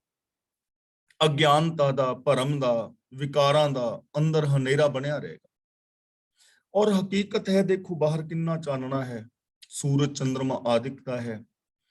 ਗਿਆਨ ਦੀ ਵਰਤੋਂ ਅਸਾਂ ਕੀਤੀ ਹੈ। ਬਾਹਰਲਾ ਜਿਹੜਾ ਜੀਵਨ ਹੈ ਅਸਾਂ ਬੜਾ ਸੋਹਣਾ ਬਣਾ ਲਿਆ ਹੈ, ਕਿਉਂਕਿ ਬਾਹਰੀ ਚਾਨਣ ਸਾਡੇ ਕੋਲ ਹੈ। ਅੱਜ ਅਸੀਂ ਇਲੈਕਟ੍ਰੋਨਿਕ ਯੁੱਗ ਦੇ ਵਿੱਚ ਵਿਚਰ ਰਹੇ ਹਾਂ। ਕਦੇ ਬੰਦਾ ਜੰਗਲਾਂ ਵਿੱਚ ਹੀ ਵਿਚਰਦਾ ਸੀ ਪਸ਼ੂਆਂ ਤਰ੍ਹਾਂ, ਫਿਰ ਝੌਂਪੜੀਆਂ ਆਈਆਂ, ਫਿਰ ਕੱਚੇ ਮਕਾਨ ਸਨ, ਹੁਣ ਕਿੰਨੇ ਸੁੰਦਰ ਇਮਾਰਤਾਂ ਨੇ। ਹਵਾਈ ਜਹਾਜ਼ਾਂ ਦੀਆਂ ਸੈਰਾਂ ਬੰਦਾ ਕਰ ਰਿਹਾ ਹੈ, ਜਹਾਜ਼ਾਂ ਤੇ ਅਸੀਂ ਪਾਣੀ ਦੀਆਂ ਸੈਰਾਂ ਕਰ ਰਹੇ ਹਾਂ। ਯਾਨੀ ਬਾਹਰੀ ਤੌਰ ਤੇ ਕਿੰਨਾ ਕੁਝ ਸਾਡੇ ਕੋਲ ਹੈ, ਕਿੰਨਾ ਚਾਨਣਾ ਹੈ, ਸੁੱਖਾਂ ਦੇ ਸਾਧਨ ਨੇ, ਗਿਆਨ ਦਾ ਚਾਨਣਾ ਹੈ। ਪਰ ਮਾਨਸਿਕ ਤੌਰ ਤੇ ਬੰਦਾ ਕਿੱਥੇ ਖੜਾ ਹੈ? ਅੱਜ ਇਲੈਕਟ੍ਰੋਨਿਕ ਯੁੱਗ, ਇੰਨਾ ਗਿਆਨ ਹੁੰਦਿਆਂ ਹੋਇਆਂ ਵੀ ਇੱਕ ਬੰਦਾ ਦੂਜੇ ਦੇ ਨਾਲ ਈਰਖਾ ਕਰ ਰਿਹਾ ਹੈ, ਜੈਲਸੀ ਕਰ ਰਿਹਾ ਹੈ। ਤਾਂ ਇਹ ਅਗਿਆਨਤਾ ਹੀ ਹੈ ਨਾ, ਬੇਸਮਝੀ ਹੈ। ਕਿ ਜੇ ਕੋਈ ਬੰਦਾ ਮਿਹਨਤ ਕਰਕੇ 4 ਪੈਸੇ ਕਮਾ ਰਿਹਾ ਹੈ, ਜਾਂ ਕਿਸੇ ਨੇ ਚੰਗਾ ਘਰ ਬਣਾ ਲਿਆ ਹੈ, ਜਾਂ ਕੋਈ ਚੰਗੇ ਬਸਤਰ ਪਾ ਰਿਹਾ ਹੈ, ਜਾਂ ਕਿਸੇ ਦਾ ਪਰਿਵਾਰ ਸੁੱਖ ਸ਼ਾਂਤੀ ਨਾਲ ਵਸ ਰਿਹਾ ਹੈ ਕਿ ਉਹ ਚੰਗੇ ਕੰਮ ਕਰਦੇ ਨੇ, ਤਾਂ ਮੈਨੂੰ ਸੜਨ ਦੀ ਕੀ ਲੋੜ ਹੈ? ਸੜਨਾ ਅਗਿਆਨਤਾ ਹੈ ਨਾ, ਬੇਸਮਝੀ ਕਰਕੇ ਬੰਦਾ ਸੜ ਰਿਹਾ ਹੈ। ਅਸੀਂ 3-3 ਘੰਟੇ 4-4 ਘੰਟੇ ਆਪਣੇ ਰਿਸ਼ਤੇਦਾਰਾਂ ਦੀਆਂ, ਭੈਣਾਂ ਭਰਾਵਾਂ ਦੀਆਂ ਚੁਗਲੀਆਂ ਕਰਦੇ ਰਹਿੰਦੇ ਹਾਂ। ਦੇਖੋ ਕਿੰਨਾ ਬੰਦਾ ਸਮਾਂ ਨਸ਼ਟ ਕਰ ਰਿਹਾ ਨਾ, ਕਿ ਤੁਸੀਂ ਜਾਂ ਮੈਂ ਕਿਸੇ ਦੀਆਂ ਚੁਗਲੀਆਂ ਕਰ ਰਹੇ ਹਾਂ ਤੇ ਉਹਦੇ ਨਾਲ ਸਾਨੂੰ ਕੀ ਮਿਲ ਰਿਹਾ, ਮੇਰਾ ਕੀ ਲਾਭ ਹੋ ਰਿਹਾ ਹੈ, ਤੁਹਾਡਾ ਕੀ ਲਾਭ ਹੋ ਰਿਹਾ? ਕੋਈ ਲਾਭ ਨਹੀਂ ਹੋ ਰਿਹਾ। ਬੇਸਮਝੀ ਹੈ ਨਾ। ਬੰਦਾ ਕਿੰਨੀਆਂ ਸਮੱਸਿਆਵਾਂ ਕ੍ਰੀਏਟ ਕਰ ਰਿਹਾ ਹੈ, ਸਮੱਸਿਆਵਾਂ ਦੀ ਗਿਣਤੀ ਕਰ ਰਿਹਾ ਹੈ, ਤੇ ਉਹਦਾ ਸਾਨੂੰ ਲਾਭ ਕੀ ਹੈ? ਬੇਸਮਝੀ ਹੈ। ਜ਼ਰੂਰਤ ਇਸ ਚੀਜ਼ ਦੀ ਹੈ ਕਿ ਅਸੀਂ ਕਿਸੇ ਦੇ ਗੁਣਾਂ ਦਾ ਜ਼ਿਕਰ ਕਰੀਏ। ਜੇ ਕਿਸੇ ਵਿੱਚ ਗੁਣ ਹੈ ਨਾ, ਸਾਡੇ ਰਿਸ਼ਤੇਦਾਰ ਵਿੱਚ, ਭੈਣ ਭਰਾਵਾਂ ਵਿੱਚ, ਕਿਉਂਕਿ ਹਰ ਦੁਨੀਆ ਸਾਰੀ ਨਿਕੰਮੀ ਤਾਂ ਹੈ ਨਹੀਂ। ਜਿਨ੍ਹਾਂ ਦੇ ਅੰਦਰ ਕੋਈ ਕੁਆਲਿਟੀ ਹੈ, ਕੋਈ ਗੁਣ ਹੈ, ਉਸ ਗੁਣ ਦੀ ਸਿਫਤ ਕਰੋ ਕਿ ਸਾਡੀ ਉਹ ਫਲਾਂ ਭੈਣ, ਵੀਰ ਜਾਂ ਰਿਸ਼ਤੇਦਾਰ, ਚਾਚਾ ਤਾਇਆ, ਕੋਈ ਵੀ, ਕਿ ਉਹਦੇ ਅੰਦਰ ਬਈ ਇਹ ਗੁਣ ਹੈ, ਉਹਦੀ ਬੋਲਬਾਣੀ ਬੜੀ ਵਧੀਆ ਹੈ, ਉਹਦਾ ਮਿਲਵਰਤਨ ਚੰਗਾ ਹੈ। ਫਲਾਂ ਬੰਦਾ ਸਾਡਾ ਰਿਸ਼ਤੇਦਾਰ ਹੈ, ਉਹ ਬੜਾ ਵਧੀਆ ਟੇਲਰ ਹੈ, ਉਹ ਡਰਾਈਵਿੰਗ ਬੜੀ ਵਧੀਆ ਕਰਦਾ ਹੈ, ਕੰਪਿਊਟਰ ਦਾ ਮਾਸਟਰ ਹੈ, ਉਹ ਇੰਜੀਨੀਅਰ ਹੈ, ਉਹ ਚੰਗਾ ਡਾਕਟਰ ਹੈ। ਤਾਂ ਜਿਹੜੇ ਗੁਣ ਨੇ ਉਹਨਾਂ ਨੂੰ ਬਿਆਨ ਕਰ ਲਓ, ਤਾਂ ਕੀ ਹੋਏਗਾ ਕਿ ਸਾਡੇ ਅੰਦਰ ਗੁਣ ਆਣਗੇ। ਲੇਕਿਨ ਬੰਦਾ ਐਸਾ ਕਰਦਾ ਨਹੀਂ। ਜੇ ਕਿਤੇ ਕੋਈ ਸਮਾਜ ਵਿੱਚ ਸਮੱਸਿਆ ਹੈ ਤਾਂ ਉਹਨਾਂ ਸਮੱਸਿਆਵਾਂ ਨੂੰ ਗਿਣੋ ਨਾ, ਉਹਨਾਂ ਸਮੱਸਿਆਵਾਂ ਦਾ ਹੱਲ ਲੱਭੋ। ਅਸੀਂ ਸਮੱਸਿਆਵਾਂ ਨੂੰ ਫੈਲਾਉਂਦੇ ਹਾਂ। ਮੇਰਾ ਮਤਲਬ ਇਹ ਨਹੀਂ ਕਿ ਖਬਰ ਅੱਗੇ ਤੱਕ ਨਾ ਪਹੁੰਚੇ, ਗੱਲ ਇਹ ਹੈ ਕਿ ਸੋਸ਼ਲ ਮੀਡੀਆ ਦੇ ਉੱਤੇ ਜਿੰਨੀਆਂ ਵੀ ਕੁਝ ਗਲਤ ਖਬਰਾਂ ਹੁੰਦੀਆਂ ਨੇ, ਲੋਕ ਕਿਵੇਂ ਉਹਨਾਂ ਨੂੰ ਵਾਇਰਲ 1 ਮਿੰਟ ਵਿੱਚ ਕਰ ਦਿੰਦੇ ਨੇ, ਲੇਕਿਨ ਚੰਗੀ ਚੀਜ਼ ਵਾਇਰਲ ਨਹੀਂ ਹੁੰਦੀ। ਚੰਗੀ ਚੀਜ਼ ਵਾਇਰਲ ਨਹੀਂ ਹੁੰਦੀ। ਚਾਹੀਦਾ ਹੈ ਕਿ ਅਸੀਂ ਚੰਗੀਆਂ ਚੀਜ਼ਾਂ ਨੂੰ ਵਾਇਰਲ ਕਰੀਏ ਅੱਗੇ ਉਹਨਾਂ ਨੂੰ। ਤਾਂ ਇਸ ਬੇਸਮਝੀ ਹੈ ਕਿ ਇਸ ਯੁੱਗ ਦੇ ਅੰਦਰ ਵੀ ਬੰਦਾ ਲਾਲਚ ਕਰੇ, ਇੱਕ ਪੜ੍ਹਿਆ ਲਿਖਿਆ ਬੰਦਾ ਰਿਸ਼ਵਤ ਲੈ, ਇੱਕ ਡਾਕਟਰ ਜਿਹਨੂੰ ਰੱਬ ਦਾ ਰੂਪ ਮੰਨਿਆ ਜਾਂਦਾ ਹੈ। ਮੈਂ ਸਾਰਿਆਂ ਦੀ ਗੱਲ ਨਹੀਂ ਕਰ ਰਿਹਾ, ਜੇ ਸ਼ਬਦ ਨੂੰ ਸਮਝ ਲੈਣਾ। ਜੇ ਕੋਈ ਡਾਕਟਰ ਆਪਣੇ ਪੇਸ਼ੇ ਦੇ ਨਾਲ ਇਮਾਨਦਾਰੀ ਦੇ ਨਾਲ ਨਹੀਂ ਵਰਤ ਰਿਹਾ ਤਾਂ ਫਿਰ ਬੇਸਮਝੀ ਹੈ ਨਾ। ਤਾਂ ਗੁਰੂ ਜੀ ਕਹਿੰਦੇ ਨੇ ਜੋ ਬੇਸਮਝੀ ਹੈ, ਇਸ ਬੇਸਮਝੀ ਨੂੰ ਖਤਮ ਕਰਨ ਲਈ ਵਿਵੇਕ ਬੁੱਧ ਦੀ ਲੋੜ ਹੈ, ਇਨਸਾਨੀਅਤ ਦੀ ਲੋੜ ਹੈ, ਅੰਦਰ ਚਾਨਣ ਮਾਰਨ ਦੀ ਲੋੜ ਹੈ, ਅੰਦਰ ਚਾਨਣ ਕਰਨ ਦੀ ਲੋੜ ਹੈ, ਅੰਦਰ ਦੀ ਸਫਾਈ ਦੀ ਲੋੜ ਹੈ, ਮਾਨਸਿਕਤਾ ਨੂੰ ਸਾਫ਼ ਕਰਨ ਦੀ ਲੋੜ ਹੈ। ਤਾਂ ਗੁਰੂ ਜੀ ਕਹਿੰਦੇ ਨੇ ਗੁਰੂ ਦੀ ਮਾਤਰਾ ਹੀ ਅੰਦਰ ਚਾਨਣਾ ਹੁੰਦਾ ਹੈ ਔਰ ਹਨੇਰਾ ਦੂਰ ਹੋ ਜਾਂਦਾ ਹੈ। ਇਹ ਬੇਸਮਝੀ ਖਤਮ ਹੋ ਸਕਦੀ ਹੈ ਜੇ ਬੰਦਾ ਗੁਰੂ ਗਿਆਨ ਰਾਹੀਂ ਆਪਣੇ ਆਪ ਨੂੰ ਪਰਖਣ, ਸੋਚਣ, ਸਮਝਣ ਦਾ ਯਤਨ ਕਰੇ। ਹੁਕਮੇ ਹੀ ਸਭ ਸਾਜੀਆਂ, ਰਵਿਆ ਸਭ ਵਣ ਤ੍ਰਿਣ। ਵਣ ਤ੍ਰਿਣ ਦਾ ਮਤਲਬ ਤ੍ਰਿਣਾਂ ਵਿੱਚ ਯਾਨੀ ਵਨਸਪਤੀ ਦੇ ਅੰਦਰ। ਸਭ ਦਾ ਮਤਲਬ ਸਾਰੀ, ਸਾਜੀਆਂ ਦਾ ਮਤਲਬ ਸਾਜੀ ਹੈ। ਹੁਕਮੇ ਹੀ ਦਾ ਮਤਲਬ ਹੁਕਮ ਵਿੱਚ ਹੀ। ਸਾਰੀ ਸ੍ਰਿਸ਼ਟੀ ਆਪਣੇ ਹੁਕਮ ਵਿੱਚ ਹੀ ਰਚੀ ਹੈ ਪ੍ਰਭੂ ਨੇ, ਤੇ ਉਹ ਹਰੇਕ ਵਣ ਤ੍ਰਿਣ ਦੇ ਅੰਦਰ ਆਪ ਮੌਜੂਦ ਹੈ, ਭਾਵ ਸਰਵ ਵਿਆਪਕ ਹੈ। ਹੁਕਮ ਦੇ ਅੰਦਰ ਇਹ ਸ੍ਰਿਸ਼ਟੀ ਰਚੀ ਹੈ ਔਰ ਇਸ ਹੁਕਮ ਦੇ ਅੰਦਰ ਚੱਲ ਰਹੀ ਸ੍ਰਿਸ਼ਟੀ ਵਿੱਚ ਆਪ ਹਰ ਥਾਂ ਮੌਜੂਦ ਹੈ, ਕਿਤੇ ਬਾਹਰ ਨਹੀਂ ਹੈ। ਇਹ ਭੁਲੇਖਾ ਹੈ ਕਿ ਰੱਬ ਸ਼ਾਇਦ ਇਸ ਦੁਨੀਆ ਤੋਂ ਬਾਹਰ ਵੱਖਰਾ ਕਿਤੇ ਉੱਤੇ ਆਕਾਸ਼ ਮੰਡਲ ਵਿੱਚ ਬੈਠਾ ਹੈ। ਭੁਲੇਖਾ ਹੈ ਨਾ ਬੰਦੇ ਦਾ, ਔਰ ਭੁਲੇਖਾ ਪਾਇਆ ਗਿਆ ਹੈ ਤੇ ਅੱਜ ਵੀ ਬੰਦੇ ਬਹੁਤੇ ਭੁਲੇਖੇ ਵਿੱਚ ਨੇ। ਵਣ ਤ੍ਰਿਣ ਦਾ ਮਤਲਬ ਹਰ ਥਾਂ ਤੇ ਵਿਆਪਕ ਹੈ, ਉਹ ਪਰਮ ਸੱਤਿਆ ਜਿਸ ਕਰਕੇ ਉਤਪਤੀ ਲੈਤਾ ਪਾਲਣਾ ਹੋ ਰਹੀ ਹੈ ਔਰ ਸਾਰਾ ਕੁਝ ਹੁਕਮ ਦੇ ਅੰਦਰ ਸਿਰਜਿਆ ਗਿਆ ਹੈ। ਹੁਕਮ ਵਿੱਚ ਪਾਲਣਾ ਹੋ ਰਹੀ ਹੈ, ਹੁਕਮ ਵਿੱਚ ਵਿਨਾਸ਼ ਹੋ ਰਿਹਾ ਹੈ। यानी निकास, विकास और विनाश, जन्म, जीवन और मौत ਅਤੇ ਸੰਚਾਲਨ ਸਾਰਾ ਕੁਦਰਤੀ ਨਿਯਮਾਂ ਦੇ ਅੰਦਰ ਹੋ ਰਿਹਾ ਹੈ। ਤਾਂ ਸਾਰੀ ਸ੍ਰਿਸ਼ਟੀ ਪ੍ਰਭੂ ਨੇ ਆਪਣੇ ਹੁਕਮ ਵਿੱਚ ਰਚੀ ਹੈ ਔਰ ਇਸ ਸ੍ਰਿਸ਼ਟੀ ਤੋਂ ਬਾਹਰ ਨਹੀਂ ਹੈ, ਸਗੋਂ ਇਸ ਸ੍ਰਿਸ਼ਟੀ ਦੇ ਅੰਦਰ ਆਪ ਰਮਿਆ ਹੋਇਆ ਹੈ। ਸਭ ਕੁਝ ਆਪੇ ਆਪ ਹੈ, ਗੁਰਮੁਖ ਸਦਾ ਹਰ ਭਣ। ਭਣ ਦਾ ਮਤਲਬ ਹੈਗਾ ਬੋਲ, ਉਚਾਰਨ ਕਰ, ਉਹਦੀ ਸਿਫਤ ਸਲਾਹ ਕਰ, ਗੁਣ ਗਾ। ਸਭ ਕੁਝ ਆਪੇ ਆਪ ਹੈ, ਜੋ ਕੁਝ ਬਣਿਆ ਪਿਆ ਹੈ ਉਹ ਸਭ ਕੁਝ ਆਪ ਹੀ ਆਪ ਹੈ। ਦੇਖੋ ਬਿਲਕੁਲ ਆਸਾਨ ਪੰਕਤੀ ਹੈ, ਕੋਈ ਲਫ਼ਜ਼ ਐਸਾ ਨਹੀਂ ਜਿਹੜਾ ਸਾਨੂੰ ਸਮਝ ਨਾ ਆਵੇ। ਸਭ ਕੁਝ ਆਪੇ ਆਪ ਹੈ ਕਿ ਸਭ ਕੁਝ ਆ ਜੋ ਦਿਸ ਰਿਹਾ ਹੈ ਨਾ, ਇਹ ਉਹ ਆਪ ਹੀ ਆਪ ਹੈ। ਇਹ ਰੱਬ ਦਾ ਹੀ ਰੂਪ ਹੈ, ਰੱਬ ਹੀ ਹੈ, ਦੂਜਾ ਕੋਈ ਨਹੀਂ ਹੈ। ਸਭ ਕੁਝ ਆਪੇ ਆਪ ਹੈ, ਸਭ ਕੁਝ ਆਪ ਹੀ ਆਪ ਹੈ। ਜਿਵੇਂ ਸਮੁੰਦਰ ਹੈ ਤਾਂ ਸਮੁੰਦਰ ਦੇ ਅੰਦਰ ਪਾਣੀ ਹੈ ਨਾ, ਲਹਿਰਾਂ ਵੀ ਪਾਣੀ ਨੇ, ਬੁਲਬੁਲੇ ਵੀ ਪਾਣੀ ਨੇ, ਝੱਗ ਜਿਹੜੀ ਬਣੀ ਪਈ ਉਹ ਵੀ ਪਾਣੀ ਹੈ। ਪਾਣੀ ਹੀ ਹੈ ਨਾ, ਸਾਰੀਆਂ ਲਹਿਰਾਂ ਹੀ ਪਾਣੀ ਨੇ। ਇਹ ਥੋੜਾ ਹੈ ਕਿ ਇੱਕ ਲਹਿਰ ਰੇਤੇ ਦੀ ਹੈ, ਦੂਜੀ ਰੇਤ ਪੱਥਰਾਂ ਦੀ ਹੈ, ਤੀਜੀ ਲਹਿਰ ਰੁੱਖਾਂ ਦੀ ਹੈ। ਸਾਰੀਆਂ ਲਹਿਰਾਂ ਪਾਣੀ ਹੀ ਤੇ ਹੈ ਨਾ। ਸਾਰੇ ਬੁਲਬੁਲਿਆਂ ਵਿੱਚ ਪਾਣੀ ਹੀ ਤੇ ਹੈ, ਪਾਣੀ ਹੀ ਤੇ ਪਾਣੀ ਦੇ ਅੰਦਰ ਜੋ ਹਵਾ ਦੇ ਉੱਤੇ ਪਤਲੀ ਜੀ ਪਰਤ ਪਾਣੀ ਦੀ ਤਿਆਈ ਹੋਈ ਹੈ। ਇਸੇ ਤਰ੍ਹਾਂ ਆ ਸਾਰਾ ਕੁਝ ਜਿਹੜਾ ਹੈ ਇਹ ਰੱਬ ਹੀ ਤੇ ਹੈ, ਆਪ ਹੀ ਆਪ ਤਾਂ ਹੈ। ਤਾਂ ਸਾਨੂੰ ਕੀ ਕਰਨਾ ਚਾਹੀਦਾ ਹੈ? ਗੁਰਮੁਖ ਸਦਾ ਹਰ ਭਣ।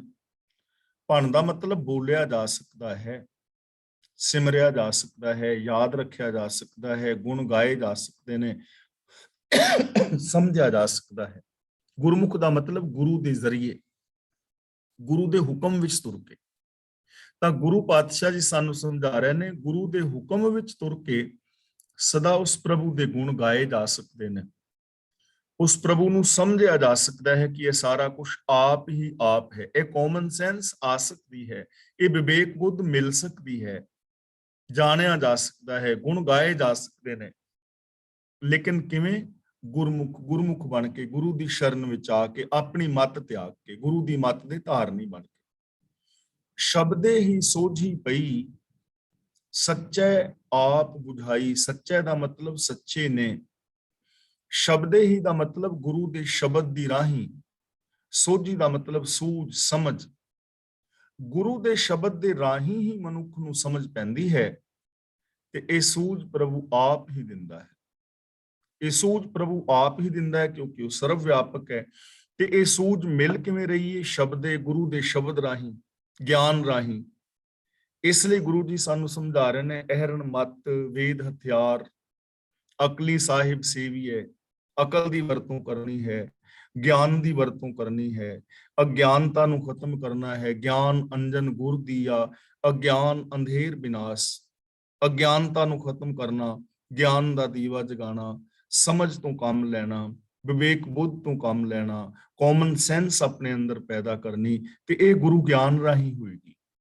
ਸਮਝ ਆ ਜਾਏਗੀ ਕਿ ਇਹ ਸਾਰਾ ਕੁਝ ਜੋ ਦਿਸ ਰਿਹਾ ਹੈ ਇਹ ਰੱਬ ਦਾ ਰੂਪ ਹੈ, ਔਰ ਇਹ ਸਮਝ ਪ੍ਰਭੂ ਬਖਸ਼ਦਾ ਹੈ, ਗੁਰੂ ਦੇ ਸ਼ਬਦ ਰਾਹੀਂ ਬਖਸ਼ਦਾ ਹੈ।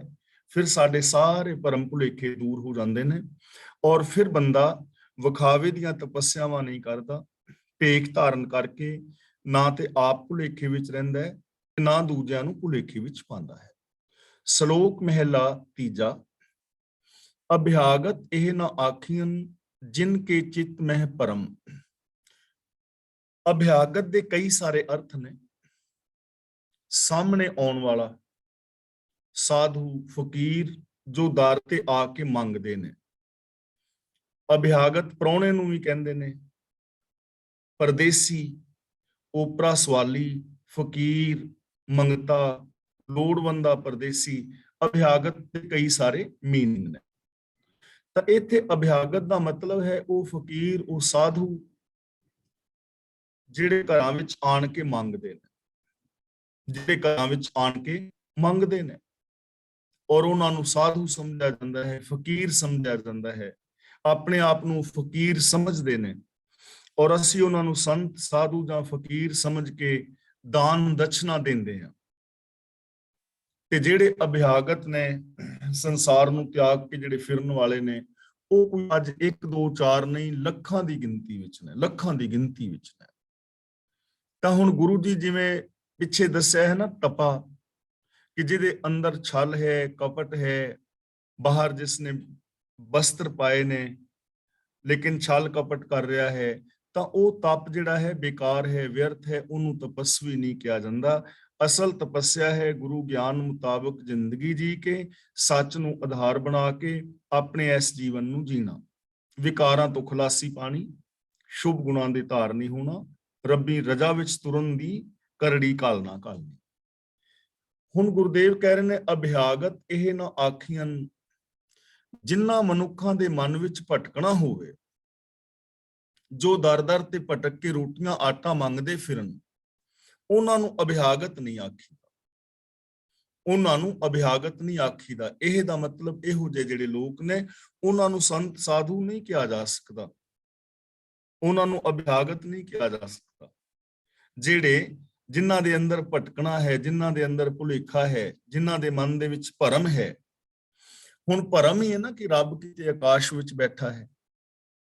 ਸਭ ਤੋਂ ਵੱਡਾ ਭਰਮ ਹੈ ਨਾ ਇਹ, ਕਿ ਗ੍ਰਸਤ ਨੂੰ ਤਿਆਗ ਕੇ ਹੀ ਪ੍ਰਭੂ ਮਿਲਦਾ ਹੈ। ਗ੍ਰਸਤ ਠੀਕ ਨਹੀਂ ਹੈ, ਸੰਸਾਰ ਜਿਹੜਾ ਹੈ ਬੰਧਨਾਂ ਦਾ ਮੂਲ ਹੈ।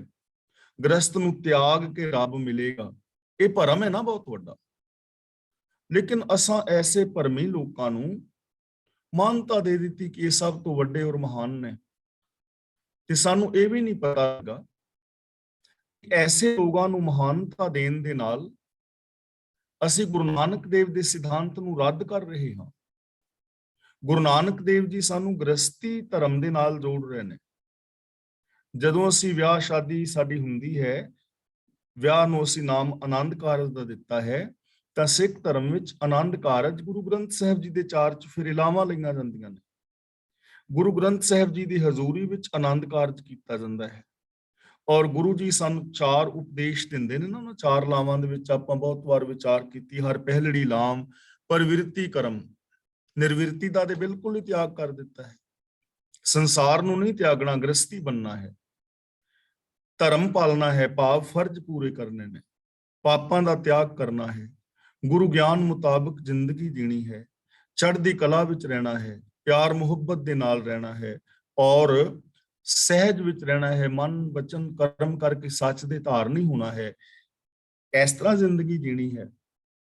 ਲੇਕਿਨ ਜਿਨ੍ਹਾਂ ਨੇ ਹੁਣ ਇਸ ਸਿਧਾਂਤ ਨੂੰ ਛੱਡ ਦਿੱਤਾ, ਗ੍ਰਸਤ ਨੂੰ ਹੀ ਤਿਆਗ ਦਿੱਤਾ, ਉਹ ਤਾਂ ਬਹੁਤ ਵੱਡੇ ਭਰਮੀ ਨੇ। ਉਹਨਾਂ ਨੂੰ ਭਰਮ ਹੈ ਕਿ ਗ੍ਰਸਤ ਤਿਆਗ ਕੇ ਤਾਂ ਸਾਨੂੰ ਰੱਬ ਮਿਲ ਸਕਦਾ। ਤਾਂ ਗੁਰੂ ਜੀ ਕਹਿੰਦੇ ਨੇ ਐਸੇ ਲੋਕਾਂ ਨੂੰ ਅਭਿਆਗਤ ਨਹੀਂ ਕਿਹਾ ਜਾ ਸਕਦਾ। ਔਰ ਹੈਰਾਨਗੀ ਇਸ ਗੱਲ ਦੀ ਹੈ ਕਿ ਸ਼ਾਇਦ ਸਿੱਖਾਂ ਨੇ ਪੰਕਤੀ ਨਹੀਂ ਪੜ੍ਹੀ ਹੈ, ਕਿਉਂਕਿ ਜਦੋਂ ਗੁਰੂ ਗ੍ਰੰਥ ਸਾਹਿਬ ਜੀ ਦਾ ਭੋਗ ਪੈਂਦਾ ਹੈ ਤੇ ਉਦੋਂ ਇਹ ਸ਼ਲੋਕ ਸਾਡੇ ਸਾਹਮਣੇ ਆਉਂਦੇ ਨੇ। ਕਿੰਨੀ ਵਾਰੀ ਅਸੀਂ ਅਖੰਡ ਪਾਠ ਕਰਾਏ ਨੇ, ਸਹਿਜ ਪਾਠ ਕਰਾਏ ਨੇ, ਔਰ ਬਾਬੇ ਆਪ ਵੀ ਇਹ ਪੰਕਤੀ ਪੜ੍ਹਦੇ ਨੇ, ਲੇਕਿਨ ਅਮਲ ਕੌਣ ਕਰੇਗਾ ਭਾਈ? ਤਾਂ ਗੁਰੂ ਪਾਤਸ਼ਾਹ ਜੀ ਸਾਨੂੰ ਇੱਥੇ ਸਮਝਾ ਰਹੇ ਨੇ ਕਿ ਅਭਿਆਗਤ ਉਹਨਾਂ ਨੂੰ ਨਹੀਂ ਕਿਹਾ ਜਾ ਸਕਦਾ ਜਿਨ੍ਹਾਂ ਦੇ ਮਨ ਦੇ ਅੰਦਰ ਭਰਮ ਨੇ, ਜਿਨ੍ਹਾਂ ਦੇ ਮਨ ਦੇ ਅੰਦਰ ਭੁਲੇਖੇ ਨੇ। ਅਭਿਆਗਤ ਇਹ ਨਾ ਆਖੀਏ ਜਿਨ ਕੇ ਮਨ ਮਹਿ ਭਰਮ। ਤੇ ਅਗਲਾ ਬਚਨ ਕਰ ਰਹੇ ਨੇ, ਤਿਸ ਦੈ ਦਿੱਤੈ ਨਾਨਕਾ ਤੇਹੋ ਜਿਹਾ ਧਰਮ। ਇੱਥੇ ਧਰਮ ਦਾ ਮਤਲਬ ਹੈ ਪੁੰਨ, ਫਲ। ਤਿਸ ਦੈ ਦਿੱਤੈ ਦਾ ਮਤਲਬ ਇਹੋ ਜਿਹੇ ਬੰਦੇ ਨੂੰ ਦਾਨ ਦੇਣਾ, ਤੇਹੋ ਜਿਹਾ ਧਰਮ, ਉਹੋ ਜਿਹਾ ਫਲ ਮਿਲਦਾ ਹੈ। ਯਾਨੀ ਇਹੋ ਜਿਹੇ ਬੰਦੇ ਨੂੰ ਦਾਨ ਦੇਣ ਦਾ ਕੋਈ ਪੁੰਨ ਨਹੀਂ ਹੈ, ਟੁੱਟੀ ਦੁਆਨੀ ਦਾ ਵੀ। ਤਿਸ ਦੈ ਦਿੱਤੈ ਨਾਨਕਾ ਤੇਹੋ ਜਿਹਾ ਧਰਮ। ਐਸੇ ਭਰਮੀ ਅਸਿੱਧਕੀ ਸਾਧੂ ਨੂੰ ਦਾਨ ਦੇਣ ਦਾ ਕੋਈ ਫਲ ਨਹੀਂ। ਅਜਿਹੇ ਬੰਦੇ ਨੂੰ ਦਾਨ ਦੇਣ ਨਾਲ ਪੁੰਨ ਵੀ ਉਹੋ ਜਿਹਾ ਹੀ ਹੁੰਦਾ ਹੈ। ਜਿਹੋ ਜਿਹਾ ਉਹ ਭਰਮ ਹੈ, ਉਵੇਂ ਇਹੋ ਜਿਹਾ ਨੂੰ ਦਾਨ ਦੇਣਾ ਵੀ ਇੱਕ ਭਰਮ ਹੈ। ਲੇਕਿਨ ਕਿੱਡੇ ਵੱਡੇ ਦਾਨ ਦੇ ਅੰਬਾਰ ਲਾਏ ਜਾ ਰਹੇ ਨੇ, ਕਿੰਨਾ ਸਾਰਾ ਪੈਸਾ ਜਿਹੜਾ ਹੈ ਲੋਕ ਆਪਣਾ ਦੇ ਰਹੇ ਨੇ, ਲੇਕਿਨ ਆਪਣੇ ਆਪ ਨੂੰ ਫਿਰ ਵੱਡੇ ਸਮਝ ਰਹੇ ਨੇ ਔਰ ਉਹਨਾਂ ਨੂੰ ਵੀ ਵੱਡੇ ਸਮਝਿਆ ਜਾ ਰਿਹਾ ਹੈ। ਤੇ ਜੇ ਕੋਈ ਗੱਲ ਕਰਦਾ ਹੈ ਤਾਂ ਉਹਦੀਆਂ ਲੱਤਾਂ ਬਾਹਾਂ ਤੋੜਨ ਲਈ ਲੋਕ ਆਉਂਦੇ ਨੇ। ਸਾਨੂੰ ਇਹ ਬਾਣੀ ਪੜ੍ਹਨੀ ਚਾਹੀਦੀ ਹੈ, ਸਮਝਣੀ ਚਾਹੀਦੀ ਹੈ, ਵਿਚਾਰ ਕਰਨੀ ਚਾਹੀਦੀ ਹੈ, ਜਿਸ ਕਰਕੇ ਪੂਰੇ ਸੰਸਾਰ ਦੇ ਵਿੱਚੋਂ ਭਰਮ ਖਤਮ ਹੋਵੇ ਔਰ ਐਸੇ ਧਰਮ ਦੇ ਨਾਮ ਦੇ ਉੱਤੇ ਆਰਥਿਕ ਔਰ ਮਾਨਸਿਕ ਲੋਕਾਂ ਦਾ ਨਾ ਕੀਤਾ ਜਾਏ, ਚਾਹੇ ਉਹ ਹਿੰਦੂ, ਮੁਸਲਮਾਨ, ਸਿੱਖ, ਈਸਾਈ, ਜੈਨੀ, ਬੋਧੀ, ਪਾਰਸੀ, ਕੋਈ ਵੀ ਨੇ। ਇਨਸਾਨ ਤਾਂ ਇਨਸਾਨ ਹੈ, ਕਿਸੇ ਦਾ ਵੀ ਆਰਥਿਕ ਔਰ ਮਾਨਸਿਕ ਸ਼ੋਸ਼ਣ ਨਹੀਂ ਕਰਨਾ ਚਾਹੀਦਾ, ਕਿਸੇ ਨੂੰ ਐਸਾ ਹੱਕ ਨਹੀਂ ਹੋਣਾ ਚਾਹੀਦਾ। ਤਾਂ ਅਜਿਹੇ ਬੰਦੇ ਨੂੰ ਦਾਨ ਪੁੰਨ ਦੇਣ ਦੇ ਨਾਲ ਵੀ ਫਲ ਵੀ ਐਵੇਂ ਦਾ ਹੀ ਮਿਲਦਾ ਹੈ, ਐਵੇਂ ਦਾ ਮਿਲਦਾ ਹੈ। ਚੀਜ਼ ਨੂੰ ਸਮਝਣ ਲਈ ਨਾ ਮੈਂ ਇੱਕ ਨਿੱਕੀ ਜੀ ਤੁਹਾਨੂੰ ਸੁਣਾਉਣਾ ਗੱਲ। ਦੋ ਬੰਦੇ ਬੈਠੇ ਸੀ ਤੇ ਉੱਤੇ ਨਾ ਜਾਨਵਰ ਉੱਡੇ ਜਾਂਦੇ ਸੀ, ਤੇ ਇੱਕ ਬੰਦੇ ਨੂੰ ਪਤਾ ਨਹੀਂ ਸੀ ਕਿ ਇਹ ਕਿਹੜਾ ਜਾਨਵਰ ਹੈ। ਹੁਣ ਸਾਰੇ ਜਾਨਵਰਾਂ ਦਾ ਨਹੀਂ ਪਤਾ ਹੁੰਦਾ, ਤੇ ਬੰਦੇ ਨੇ ਹੁਣ ਦੱਸਣਾ ਤੇ ਹੈ ਸੀ ਕਿ ਉਹ ਜਾਨਵਰ ਦੋ ਉੱਡੇ ਜਾ ਰਹੇ ਨੇ, ਹੁਣ ਕਿਵੇਂ ਦੱਸੇ? ਤੇ ਉਹ ਨਾਲ ਵਾਲੇ ਨੂੰ ਕਹਿੰਦਾ, ਵੇਖ ਹੋਏ ਕਿਹਦੇ ਪਿੱਛੇ ਕੀ ਉੱਡਿਆ ਜਾਂਦਾ ਹੈ, ਕਿਹਦੇ ਪਿੱਛੇ ਕੀ ਉੱਡਿਆ ਜਾਂਦਾ ਹੈ। ਤੇ ਪਤਾ ਉਹਨੂੰ ਵੀ ਨਹੀਂ ਸੀ। ਕਹਿੰਦਾ ਹਾਂ ਹਾਂ, ਇਹੋ ਜਿਹਾਂ ਦੇ ਪਿੱਛੇ ਇਹੋ ਜਿਹੇ ਉੱਡਦੇ ਨੇ, ਇਹੋ ਜਿਹਾਂ ਦੇ ਪਿੱਛੇ ਇਹੋ ਜਿਹੇ ਉੱਡਦੇ ਨੇ। ਤਾਂ ਇਹੋ ਜਿਹਾਂ ਨੂੰ ਦਾਨ ਦੇਣ ਦਾ ਲਾਭ ਵੀ ਇਹੋ ਜਿਹਾ ਹੀ ਹੁੰਦਾ ਹੈ। ਅਪੈ ਨਿਰੰਜਨ ਪਰਮ ਪਦ ਤਾ ਕਾ ਭੂਖਾ ਹੋਏ। ਹੁਣ ਜਿਵੇਂ ਤਪੇ ਦੀ ਗੱਲ ਕੀਤੀ ਹੈ ਨਾ, ਉਵੇਂ ਗੁਰੂ ਜੀ ਅਭਿਆਗਤ ਦੀ ਗੱਲ ਕਰ ਰਹੇ ਨੇ ਕਿ ਅਸਲ ਸਾਧੂ ਕਿਹਨੂੰ ਕਿਹਾ ਜਾ ਸਕਦਾ ਹੈ, ਅਸਲ ਅਭਿਆਗਤ ਕੌਣ ਹੈ, ਅਸਲ ਰੱਬ ਦਾ ਪਿਆਰਾ ਕੌਣ ਹੈ। ਅਪੈ ਨਿਰੰਜਨ, ਅਪੈ ਦਾ ਮਤਲਬ ਭੈ ਤੋਂ ਰਹਿਤ, ਨਿਰੰਜਨ ਦਾ ਮਤਲਬ ਮਾਇਆ ਦੀ ਮੈਲ ਤੋਂ ਰਹਿਤ, ਪਰਮ ਪਦ ਦਾ ਮਤਲਬ ਸਭ ਤੋਂ ਉੱਚੀ ਪਦਵੀ, ਭੂਖਾ ਦਾ ਮਤਲਬ ਲੋੜਵੰਦ, ਨਿਰਭਉ ਤੇ ਪਵਿੱਤਰ ਵਾਹਿਗੁਰੂ ਦੀ ਪ੍ਰਾਪਤੀ ਜੋ ਪਰਮ ਪਦਵੀ ਹੈ, ਜੇ ਉਹਦਾ ਕੋਈ ਭੁੱਖਾ ਹੋਵੇ ਤਾਂ ਉਸੇ ਨੂੰ ਮੰਗੇਗਾ। ਜੇ ਤਾਂ ਕਿਸੇ ਨੂੰ ਪਦਵੀ ਦੀ ਲੋੜ ਹੈ ਕਿ ਮੈਂ ਨਿਰਭਉ ਹੋਣਾ ਹੈ, ਨਿਰਵੈਰ ਹੋਣਾ ਹੈ, ਮਾਲਕ ਦੇ ਵਿੱਚ ਮੈਂ ਮਿਲਣਾ ਹੈ, ਫਿਰ ਤਾਂ ਉਹ ਚੀਜ਼ਾਂ ਮੰਗੇਗਾ ਨਾ, ਕਿ ਮੈਨੂੰ ਅਭੈ ਪਦਵੀ ਮਿਲੇ, ਮੈਂ ਮਾਇਆ ਦੀ ਮੈਲ ਤੋਂ ਰਹਿਤ ਹੋਵਾਂ, ਦੁਨੀਆ ਦਾ ਸਭ ਤੋਂ ਉੱਚਾ ਪਦ ਜਿਹੜਾ ਇਨਸਾਨੀਅਤ ਦਾ ਹੈ ਉਹ ਮੈਨੂੰ ਮਿਲੇ, ਮੈਂ ਰੱਬ ਦੇ ਵਿੱਚ ਮਿਲ ਜਾਵਾਂ। ਤਾਂ ਕਾ ਭੂਖਾ ਹੋਏ। ਜੇ ਕੋਈ ਉਸ ਪਰਮ ਪਦ ਦਾ ਅਭਿਲਾਖੀ ਹੈ, ਜੇ ਕੋਈ ਉਹਦਾ ਅਭਿਲਾਖੀ ਹੈ, ਤਾਂ ਗੁਰੂ ਜੀ ਕਹਿੰਦੇ ਨੇ ਤਿਸ ਕਾ ਭੋਜਨ ਨਾਨਕਾ ਵਿਰਲਾ ਪਾਏ ਕੋਏ। ਪਾਏ ਦਾ ਮਤਲਬ ਝੋਲੀ ਵਿੱਚ ਪਾਉਂਦਾ ਹੈ, ਦਿੰਦਾ ਹੈ। ਹੇ ਨਾਨਕ, ਉਹਦੀ ਲੋੜੀਂਦੀ ਖੁਰਾਕ ਵੀ ਕੋਈ ਵਿਰਲਾ ਹੀ ਦਿੰਦਾ ਹੈ। ਹੁਣ ਜੇ ਕੋਈ ਮੇਰੇ ਕੋਲ ਆ ਜਾਏ ਕਿ ਮੈਂ ਰੱਬ ਨੂੰ ਮਿਲਣਾ ਚਾਹੁੰਦਾ, ਤਾਂ ਮੈਂ ਉਹਦੀ ਖੁਰਾਕ ਕਿਵੇਂ ਪਾਵਾਂ, ਕਿਉਂਕਿ ਮੈਂ ਤੇ ਆਪ ਨਹੀਂ ਮਿਲਿਆ। ਔਰ ਮੇਰੇ ਕੋਲ ਐਸਾ ਆਏਗਾ ਬੰਦਾ, ਉਹ ਜਿਹੜੇ ਬੰਦੇ ਦੀ ਖੁਰਾਕ ਇਹੋ ਜਿਹੀ ਹੋਏਗੀ, ਉਹ ਮੰਗੇਗਾ ਨਾ। ਜਿਹੜੀ ਖੁਰਾਕ ਕਿਸੇ ਦੀ ਹੈ ਉਹ ਹੀ ਮੰਗੇਗਾ। ਹੁਣ ਖੁਰਾਕ ਹੈ ਕੱਪੜਾ, ਟਾਕੀ, ਰੋਟੀ, ਕੱਪੜਾ ਮੰਗ ਰਹੇ ਨੇ, ਉਹ ਉਹਨਾਂ ਨੂੰ ਮਿਲ ਰਹੀ ਹੈ। ਤਾਂ ਗੁਰੂ ਪਾਤਸ਼ਾਹ ਜੀ ਕਹਿੰਦੇ ਨੇ, ਹੇ ਨਾਨਕ, ਉਹਦੀ ਲੋੜੀਂਦੀ ਖੁਰਾਕ ਕੋਈ ਵਿਰਲਾ ਬੰਦਾ ਦਿੰਦਾ ਹੈ। ਭਾਵ ਕਿ ਐਸੇ ਵਿਰਲੇ ਕੋਈ ਇਨਸਾਨ ਨੇ ਜਿਨ੍ਹਾਂ ਨੇ ਪ੍ਰਭੂ ਦੇ ਗੁਣਾਂ ਨੂੰ ਆਪਣੀ ਜ਼ਿੰਦਗੀ ਦਾ ਗੋਲ ਬਣਾਇਆ ਹੈ। ਤੇ ਉਹ ਰੱਬੀ ਜੋ ਗੁਣ ਨੇ, ਮਾਇਆ ਦੀ ਮੈਲ ਤੋਂ ਰਹਿਤ ਹੋਣਾ, ਉਹਦੇ ਵਾਸਤੇ ਸੰਸਾਰ ਤਿਆਗਣ ਦੀ ਲੋੜ ਨਹੀਂ, ਘਰ ਗ੍ਰਸਤੀ ਨੂੰ ਤਿਆਗਣ ਦੀ ਲੋੜ ਨਹੀਂ ਹੈ। ਸੰਸਾਰ ਵਿੱਚ ਰਹਿ ਕੇ ਨਿਰਲੇਪ ਹੋਣਾ ਹੈ। ਕਮਲ ਦਾ ਫੁੱਲ ਜੇ ਕਹੇ ਕਿ ਪਾਣੀ ਦੇ ਵਿੱਚ ਜਾਂ ਛੱਪੜ ਵਿੱਚ ਤੇ ਚਿੱਕੜ ਹੈ, ਗੰਦਗੀ ਹੈ, ਮੈਂ ਇਹਦੇ ਵਿੱਚ ਨਹੀਂ ਰਹਿਣਾ, ਮੈਂ ਇੰਨਾ ਸਾਫ਼ ਸੁਥਰਾ, ਮੇਰੇ ਵਿੱਚ ਸੁਗੰਧ, ਮੇਰੀ ਕੋਮਲਤਾ, ਮੈਂ ਛੱਪੜ ਵਿੱਚ ਨਹੀਂ ਰਹਿਣਾ, ਮੈਨੂੰ ਬਾਹਰ ਕੱਢੋ। ਤਾਂ ਕਿ ਬਾਹਰ ਰਹਿ ਕੇ ਕਮਲ ਦਾ ਫੁੱਲ ਜਿੰਦਾ ਰਹਿ ਸਕਦਾ? ਮੁਰਝਾ ਜਾਏਗਾ, ਖਤਮ ਹੋ ਜਾਏਗਾ। ਜੀਵਨ ਲਈ ਪਾਣੀ ਚਾਹੀਦਾ ਨਾ। ਤਾਂ ਕਮਲ ਦੇ ਫੁੱਲ ਨੇ ਚਿੱਕੜ ਦੇ ਵਿੱਚ ਹੀ ਨਿਰਲੇਪ ਰਹਿਣਾ ਹੈ, ਚਿੱਕੜ ਵਿੱਚ ਹੀ ਨਿਰਲੇਪ ਰਹਿਣਾ ਹੈ।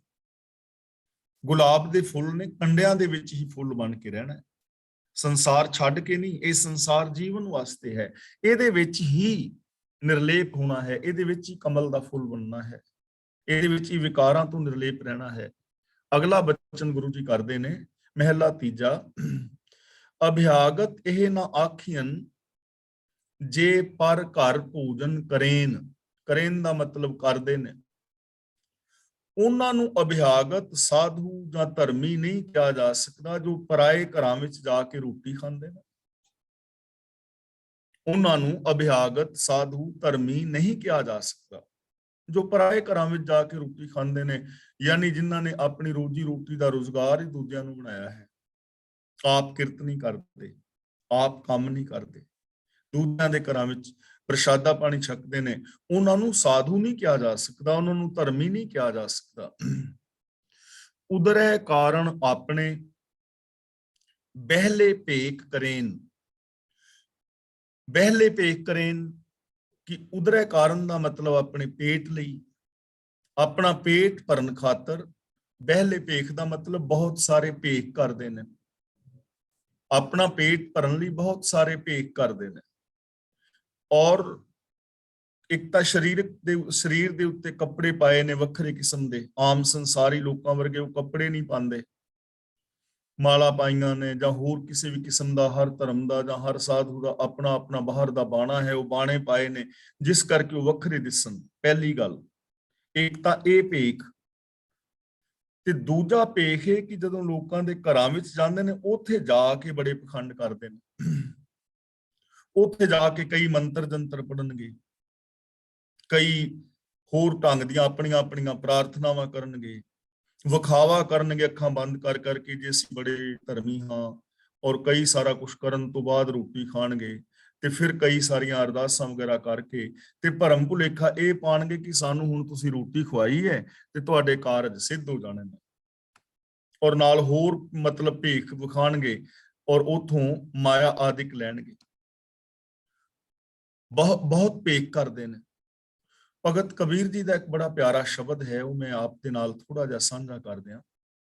ਭਗਤ ਕਬੀਰ ਜੀ ਨੇ ਬੜੇ ਪਿਆਰ ਦੇ ਨਾਲ ਸਾਨੂੰ ਸਮਝਾਇਆ ਹੈ, ਚਾਕੀ ਚਾਟੇ ਚੂਨ ਖਾਹੇ, ਚਾਕੀ ਕਾ ਚੀਥਰਾ ਕਹਾਂ ਲੈ ਜਾਏ। ਛੀਕੇ ਪਰ ਤੇਰੀ ਬਹੁਤ ਡੀਠ, ਮਤ ਲੱਕਰੀ ਸੂਟਾ ਤੇਰੀ ਪਰੇ ਪੀਠ। ਅਖੀਰ ਵਿੱਚ ਕਹਿੰਦੇ ਨੇ, ਕਹੇ ਕਬੀਰ ਭੋਗ ਭਲੇ ਕੀਨ, ਮਤ ਕੂ ਮਾਰੇ ਈਂਟ ਤੀਮ। ਹੁਣ ਇਸ ਸ਼ਬਦ ਦਾ ਅਰਥ ਕਰਨ ਵਾਸਤੇ ਕਬੀਰ ਜੀ ਦੇ ਨਾਲ ਇੱਕ ਕਹਾਣੀ ਜੋੜ ਦਿੱਤੀ ਇਸ ਸ਼ਬਦ ਦੇ ਨਾਲ, ਕਿ ਕਬੀਰ ਜੀ ਦੇ ਘਰ ਵਿੱਚ ਇੱਕ ਕੁੱਤਾ ਆ ਗਿਆ। ਕੁੱਤੇ ਨੇ ਚੱਕੀ ਚੱਟੀ, ਆਟਾ ਖਾਦਾ, ਚੱਕੀ ਚੱਟੀ ਤੇ ਜਿਹੜਾ ਪਰੋਲਾ ਸੀ ਉਹ ਵੀ ਨਾਲ ਲੈ ਚਲਿਆ। ਤੇ ਛਿੱਕੇ ਦੇ ਉੱਤੇ ਵੀ ਵੇਖ ਰਿਹਾ ਹੈ ਵੀ ਛਿੱਕੇ ਤੇ ਮੈਂ ਝਪੱਟਾ ਮਾਰ ਲਵਾਂ, ਕਿਉਂਕਿ ਲੋਕ ਛਿੱਕਿਆਂ ਵਿੱਚ ਘਿਓ ਵਗੈਰਾ ਜਾਂ ਰੋਟੀਆਂ ਟੰਗ ਦਿੰਦੇ ਸਨ। ਤੇ ਕਬੀਰ ਜੀ ਨੇ ਵੇਖਿਆ ਵੀ ਇਹ ਤੇ ਰੱਬ ਕੁੱਤਾ ਬਣ ਕੇ ਆਇਆ ਹੈ। ਤੇ ਕਬੀਰ ਜੀ ਕਹਿਣ ਲੱਗੇ, ਰੱਬਾ ਮੇਰੇ ਘਰੋਂ ਤੇ ਜੋ ਮਰਜ਼ੀ ਖਾ ਲੈ, ਮੈਨੂੰ ਤੇ ਤੇਰਾ ਪਤਾ ਹੈ, ਕਿਸੇ ਹੋਰ ਘਰ ਦੇ ਵਿੱਚ ਨਾ ਜਾਈਂ, ਨਹੀਂ ਤੇ ਕੋਈ ਡੰਡਾ ਮਾਰੇਗਾ, ਵੱਟਾ ਮਾਰੇਗਾ, ਤੇਰਾ ਲੱਕ ਭੰਨ ਦੇਗਾ। ਯਾਨੀ ਕੁੱਤੇ ਦੇ ਨਾਲ ਜੋੜਤਾ, ਰੱਬ ਨੂੰ ਕੁੱਤਾ ਕਹਿ ਦਿੱਤਾ ਕਹਾਣੀ ਬਣਾਉਣ ਵਾਲੇ ਨੇ, ਲੇਕਿਨ ਸ਼ਬਦ ਦੇ ਅੰਦਰ ਜੋ ਪਿੱਛੇ ਛਿਪਿਆ ਹੈ ਉਸ ਚੀਜ਼ ਨੂੰ ਛੁਪਾ ਲਿਆ ਗਿਆ ਹੈ। ਹੁਣ ਦੇਖੋ, ਇਹ ਚੀਜ਼ ਨੂੰ ਇੱਕ ਪੁਜਾਰੀ ਹੈ ਜਿਹਦੇ ਵਿੱਚ ਮੈਂ ਖੁਦ ਵੀ ਸ਼ਾਮਲ ਹਾਂ। ਜੋ ਕਿਸੇ ਦੇ ਘਰ ਵਿੱਚ ਰੋਟੀ ਖਾਣ ਵਾਸਤੇ ਜਾ ਰਿਹਾ ਹੈ, ਉਹਨੂੰ ਬੁਲਾਇਆ ਗਿਆ ਹੈ ਤੇ ਉਹ ਉੱਥੇ ਜਾ ਕੇ ਪ੍ਰਸ਼ਾਦਾ ਪਾਣੀ ਛਕਦਾ ਪਹਿਲਾਂ। ਉਸ ਤੋਂ ਬਾਅਦ ਫਿਰ ਉਹਨੂੰ ਭੇਟਾ ਦਿੱਤੀ ਜਾਂਦੀ, ਜਿਹਨੂੰ ਅਸੀਂ ਦੰਦ ਕਸਾਈ ਕਹਿੰਦੇ ਆ, ਵੀ ਇਹ ਭਾਈ ਜੀ ਜਾਂ ਪੰਡਤ ਜੀ ਜਾਂ ਕੋਈ ਵੀ ਜਿਹੜਾ ਇਹ ਬੰਦਾ ਹੈ, ਤੁਹਾਡੀ ਦੰਦ ਕਸਾਈ ਹੈ। ਬੰਦਾ ਪੁੱਛੇ ਵੀ ਦੰਦਾਂ ਦੇ ਨਾਲ ਕੋਈ ਲੱਕੜ ਚੀਰੀ ਆ ਰਿਹਾ ਹੈ, ਵੀ ਦੰਦ ਕੱਸ ਗਏ, ਖੀਰ ਨਾਲ ਕਿੰਨੇ ਕੁ ਦੰਦ ਕੱਸ ਗਏ, ਦੰਦ ਕਸਾਈ।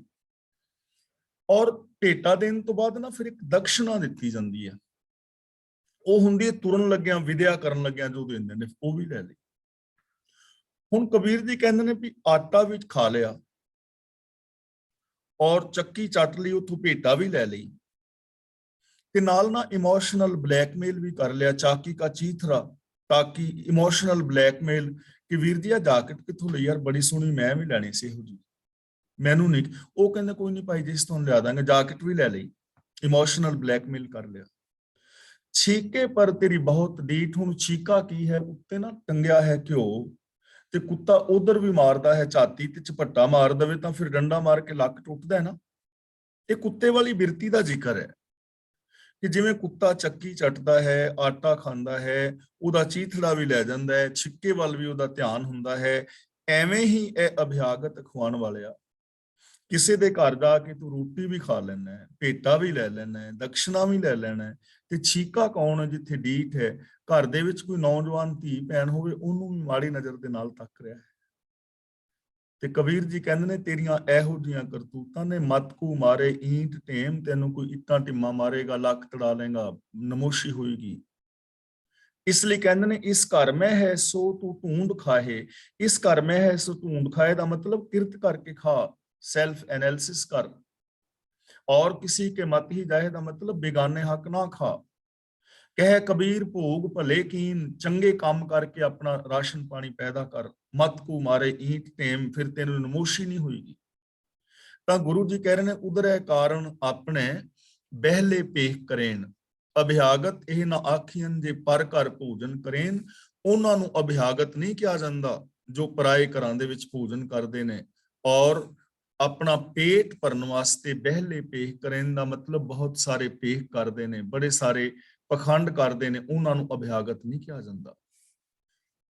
ਭਾਲ ਲਹਿਨ ਸੋ ਆਪਣਾ ਨਿਜ ਕਰ ਰਹਿਣ ਕਰੇਨ। ਹੁਣ ਜਿਹੜਾ ਅਭਿਆਗਤ ਹੈ ਉਹਦੀ ਅਸਲੀਅਤ ਦੱਸ ਰਹੇ ਨੇ ਕਿ ਅਸਲੀ ਅਭਿਆਗਤ ਕੌਣ ਹੈ, ਕਿਹਨੂੰ ਅਭਿਆਗਤ ਅਸਲੀ ਕਿਹਾ ਜਾ ਸਕਦਾ ਹੈ, ਕੌਣ ਰੱਬ ਦਾ ਪਿਆਰਾ ਹੋ ਸਕਦਾ ਹੈ।